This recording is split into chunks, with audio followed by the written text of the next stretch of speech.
The first thing you have to understand with regards to trying to come to terms with the conception of the shadow is to understand the idea of persona. And persona is the you that you present when you want people to accept and like you. Often like. Let's say that you go to a party and you're trying to impress the people that are there and you're trying to get them to like you. And so you maybe get jabbed at a little bit and you laugh and you go along with everyone so that they like you, and then you go home and you're bitterly resentful about the way that you were put down at this party. And that's going to make all sorts of aggressive, I wish I could have said, it's going to make all sorts of aggressive and vengeful thoughts sort of flash through your imagination. Well, the first part of the problem is that you were too much persona, right? You sacrificed yourself in some sense at the party so that people would like you.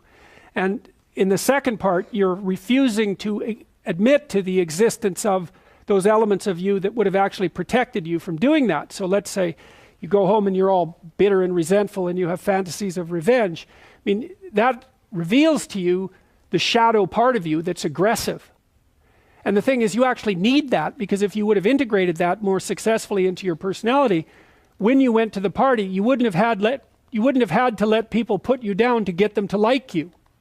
Instead of having a face like this, which says, I'll take anything that's coming my way, you have a face and a stance that's more determined and assertive.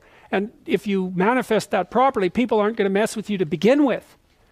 But you may have already adopted a morality that says, well, I have to be likable and I shouldn't do anything that causes any conflict and I shouldn't ever, hurt anybody's feelings. And so you're just to present yourself as a punching bag, and you think that that makes you a good person, but it doesn't. And there's no integration of the shadow in that situation. So you see that at the end of the movie, when I mentioned this, when Simba climbs up the rock to take control of it, all the female lionesses bare their teeth and he roars. It's like that aggressiveness is integrated into him. And so resentment is a really good emotion for making contact with the shadow side, because if you're resentful about something, it basically reveals two things. It either means that you're immature and you should stop whining and get on with things. Someone's asked, this often happens with adolescents who are asked, say, by their mother to clean up their room. They get all resentful about it. It's like, shut up and clean up your room. It's not that much to ask. Or, so that can be a gateway into the observation of your own immaturity. Or it's possible that you're resentful because people really have been poking at you too much and taking cheap shots at you and oppressing you. But what that means is that you've got some things to say that you haven't been willing to say or don't know how to say, right? You can't stand up for yourself properly. And in order to do that, you have to grow some teeth and be willing to use them. And again, that's something that might violate your morality, because you might say, well, I shouldn't be able to bite people. And the thing is, yes, you should be able to bite people hard. And if you're able to bite them, then generally you don't have to.